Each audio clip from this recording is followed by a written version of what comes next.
Oiê! Mais um vídeo da série das cidades que eu já trabalhei. Meu nome é Polly Mendonça, moro em Madrid e hoje vamos falar sobre Paris. Antes de tudo, eu gosto sempre de lembrar, que os aplicativos mais importantes para você conseguir viajar mundo afora com tranquilidade é sempre Google Tradutor, caso você não fale inglês ou a língua do lugar. Google Maps para você conseguir se locomover nos lugares, Booking.com ou Airbnb. Eu tenho mais facilidade, mais uso com o Booking.com, para você reservar os seus hotéis, e também o Skyscanner ou o Decolar.com para você achar as suas passagens. Eu geralmente procuro lá e acabo comprando no site da companhia aérea porque acaba sendo um pouco mais barato, tá? E outros pontos muito importantes, pra você se sentir segura, independente, Eu sempre viajei muito sozinha, com equipe, sem equipe, com equipe pequena, então eu sempre tive que ser independente, sempre tive que me virar. E coisas que não podem faltar principalmente internet ilimitada. Eu não contaria somente com a internet, o Wi-Fi, que tem em vários lugares aqui na Europa, restaurantes, aeroportos, são internets boas, mas caso não tenha disponível, você pode ficar na mão. Então, principalmente nessa coisa de locomoção, é bem complicado.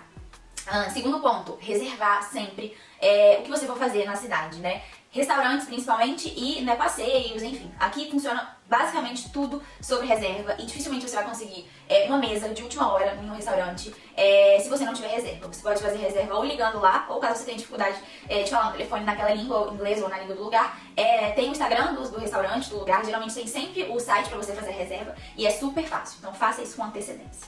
E por último, não menos importante, tente evitar ao máximo muitas bagagens. Aqui a gente consegue várias passagens baratas, muitas delas inclusive a maioria delas são só com aquela mala de 10 quilos, aquela mala de mão.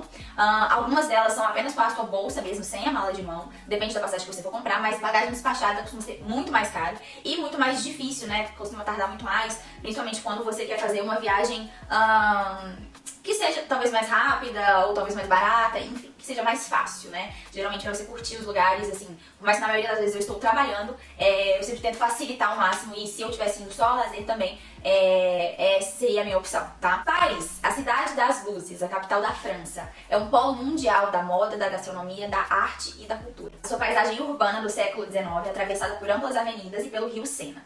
Pontos de referência como a Torre Eiffel e a Catedral de Notre Dame, a cidade é famosa pela sua cultura de cafés e pelas lojas de moda próxima à Champs-Élysées. Bom, em relação ao tempo, tem as 4 estações bem definidas. Eu moro em Madrid, então estou acostumada, com o calor, por mais que aqui também faça frio, também tem as 4 estações bem definidas, Quando a gente conversa com o pessoal da Europa, eles sempre falam, você tá com frio porque você é de Madrid? E antes de ser de Madrid, antes de ser uma residente madrilenha, eu sou uma brasileira. Então, pra mim é frio Paris, mas tem as 4 estações super bem definidas. Mas não é uma cidade terrível em relação às chuvas, que são muito constantes como Londres. Principalmente se você vai na primavera e no outono. Há aeroportos. Paris, assim como outras cidades europeias, tem alguns aeroportos ao redor que ligam ao centro da cidade. O principal deles é o Charles de Gaulle, é um aeroporto enorme, que tem acesso via táxi, Uber e também metrô, e costuma ser bem fácil. Eu já saí de lá de táxi e já saí de lá de metrô. Metrô eu não lembro exatamente quanto era, mas não sei se passava de 10 euros, 12 euros, alguma coisa assim. E de táxi, cerca de 100 euros. Então é uma diferença bem grande, depende do seu objetivo, da viagem, quanto tempo você tem.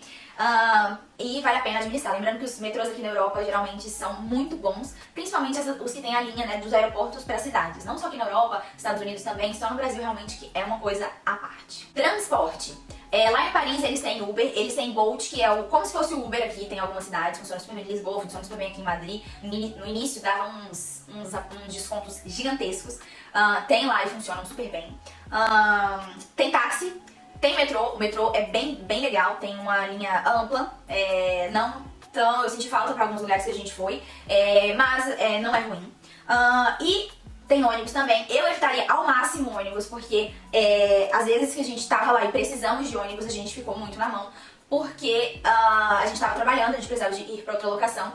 Tínhamos 2 malas grandes, 2 malas grandes, pedimos um Uber pra ir pra locação, esperamos bastante, porque tava próximo do meio-dia, enfim, a gente tava perto do Arco do Triunfo ali, perto da Champs-Élysées, que é cheio, turista e tal. Esperamos, chegou o primeiro táxi, não falava inglês, falavam francês muito e era muito mal educado, viu as malas, falava que não era, o que a gente entendeu foi que não aceitava essas malas, eram 2 pessoas nesse Uber com 2 malas. Ele não deixou. A gente foi, chamamos um segundo Uber, esperamos bastante, chegou, foi mal educado e fez a mesma coisa. Não aceitou. Não tinha outra forma da gente ir, porque o metrô não chegava nesse ponto. A gente teve que pegar um ônibus. A gente pegou o ônibus pra direção errada, e aí ninguém falava inglês, dentro do ônibus não tem nada em inglês, é tudo em francês, e pra você pagar ali, aparentemente, você tem que ter um cartão que você comprou, tipo, numa sede, assim, sei lá, num ponto que você compra, tipo, cartão de metrô, de transporte público, previamente. Então lá a gente não podia pagar com dinheiro, a gente não podia falar nada, ninguém conseguia comunicar com a gente. Por sorte, tinha uma senhora que falava inglês,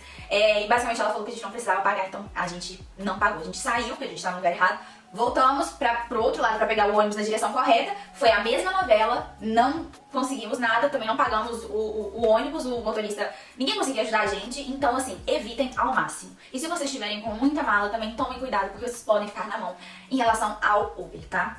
Eu sempre tive uma relação muito boa com franceses, sempre tive vários amigos franceses, já morei nos Estados Unidos, morei na casa de franceses, um dos meus melhores amigos, o Anthony, ele é francês, morava lá, a gente morou juntos por 8 meses, foi super divertido, tinha o Laurent, tinha o Jérôme lá, e era uma vibe super legal. Eu morava nos Estados Unidos, na Flórida, então era tudo, né, verão, e eles bebiam vinho todos os dias, eu era nova, eu tinha 20 anos, eu ficava, gente, ele é that's life, enfim. Mas você já vê que são franceses mais abertos, né, ao mundo, porque só de não estar na França.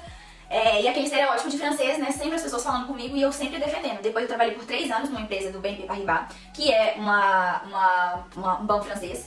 E, obviamente, né, tinham muitos franceses lá. Eu trabalhei lá porque eu falava inglês fluente, a gente falava todos os dias, e como era multinacional, a gente tinha contato com a sede na França, inclusive eu já fiz projeto na França da última vez em Paris, através dessa empresa, há muito tempo atrás. E todos os franceses que eu tenho contato, o Arnaud, enfim, todos os franceses que eu sempre tive contato são incríveis, foram incríveis, super educados, super animados, super abertos, e o oposto do estereótipo de francês. E eu falo, gente, todo mundo, minhas amigas, falam, não, porque eu já fui maltratada na França, porque a gente tem que ser maltratada na França. Um clássico, ser maltratada na França por franceses.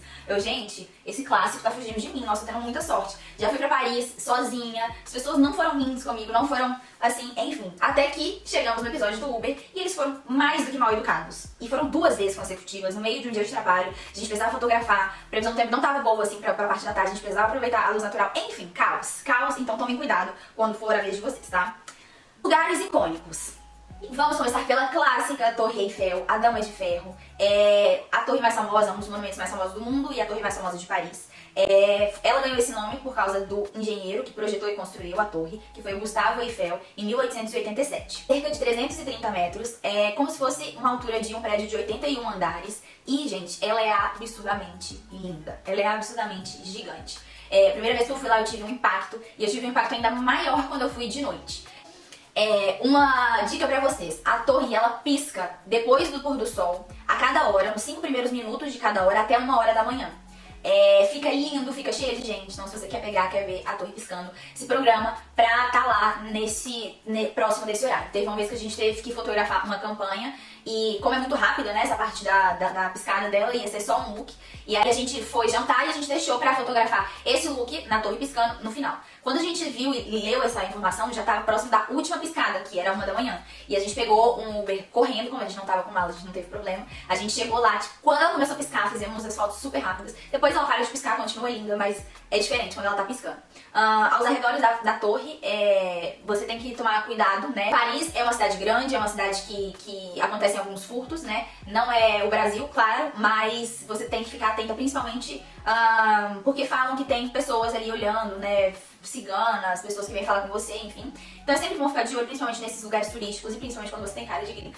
O Louvre é o maior museu de arte do mundo. Ele fica no Palácio do Louvre. E em 1682, Luís XIV escolheu o Palácio de Versalhes como sua casa. Antes eles moravam ali naquele palácio. E então a família real se mudou para o Palácio de Versalhes, deixando o Louvre principalmente como um local para exibição da coleção real.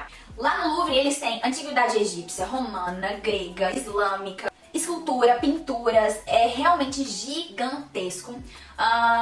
Quando eu fui sozinha, tentei entender alguma coisa, não entendi nada, não comprei o audiobook guiado, porque eu não tinha tempo também, fui num domingo, era abril, tava frio.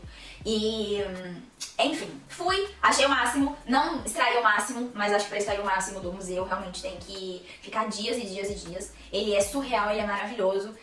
Vi as peças icônicas ali, tirei algumas fotinhos. E principalmente, né, pra quem trabalha, né, com foto, ao redor do Louvre, né, por fora do Louvre, ele é surreal, ele é maravilhoso. Tem alguns cafés ali que são incríveis, vou falar um pouquinho mais na parte dos restaurantes. O único problema é que ele fica muito cheio, né, assim como todos os pontos turísticos do mundo, mas principalmente de Paris. A Galeria Lafayette é uma galeria linda, com várias lojas de luxo e tem uma cúpula muito linda. Vale a pena, se você não gostar de comprar desse tipo de consumo, vale a pena ir lá só pra ver o ambiente, como ele é muito lindo.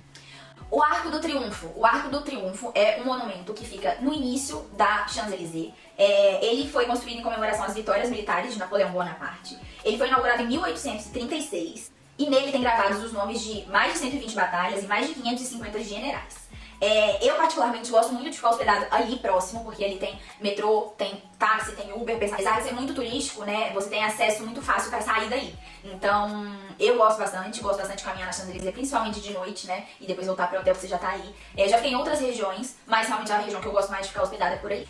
A Champs-Élysées é uma das avenidas mais famosas do mundo, é uma rua que começa no Arco do Triunfo, cheia de lojas de luxo, restaurantes, cafés, muito fofa, muito charmosa, amo passar por lá, as pessoas costumam passar por lá, dar fotos muito legais. O único problema é que, né, obviamente ela é super cheia. Ela é uma das avenidas mais caras de toda a Europa, obviamente, porque o metro quadrado de Paris é caríssimo. A Ponte Alexandre III é a ponte mais linda sobre o rio Sena de Paris.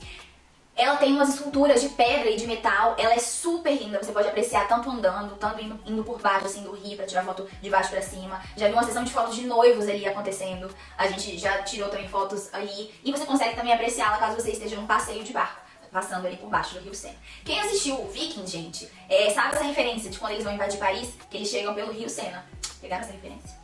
A Catedral de Notre Dame, que é uma das igrejas mais antigas, né, francesas, no estilo gótico, ela teve a sua construção iniciada em 1163 e ela é dedicada pela Virgem Maria, é rodeada pelas águas do rio Sena e, infelizmente, em 2019, a catedral foi atingida por um violento incêndio que causou alguns danos no teto, no pináculo e nas rosáceas. Essa última vez que eu fui, inclusive, ela estava fechada, a gente não conseguiu entrar.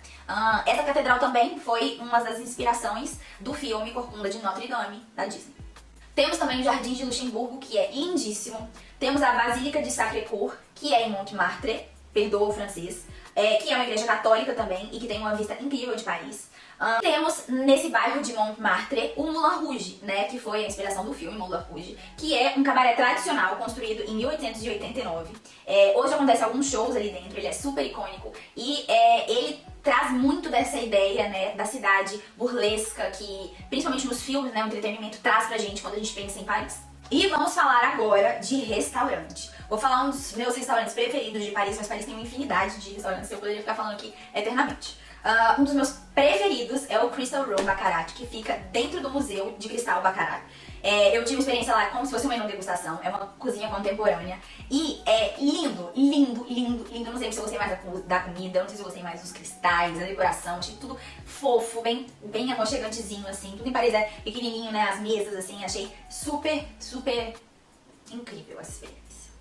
Tem o Georges, que é um restaurante que fica mais alto, assim, também com uma cozinha contemporânea, mas ele é muito mais moderno, assim, né? Outro restaurante que eu amo é o Yakuza Paris by Olivier, que é um japonês, que fica dentro de um hotel. Ele é super lindo, a gente foi de noite, né, tava bem escurinho, assim, a comida é maravilhosa. Ele tem esse restaurante em outros lugares, como Lisboa, por exemplo, mas o de Paris é incrível. Alguns cafés que eu gosto muito. Tem o Café Angelina, que é ali próximo do Ritz Paris, que é próximo mais ou menos próximo ali do Louvre. Ele é super fofo e super instagramável e super cheio também, mas vale a pena demais. Ali próximo tem também a La Durée. A La Durée tem alguns lugares, né, de Paris, mas o dali, próximo ao Ritz, é bem fofo, né, pra tomar um café, pra comprar os macarrons. Inclusive os macarrons, assim, vem na caixinha bem fofa. É um ótimo presente pra você levar. O único problema é trazer, né, pra ele voltar bem bonitinho. Mas também tem um La Durée no aeroporto do Charles de Gaulle, caso você queira comprar de última hora, que foi o que eu fiz.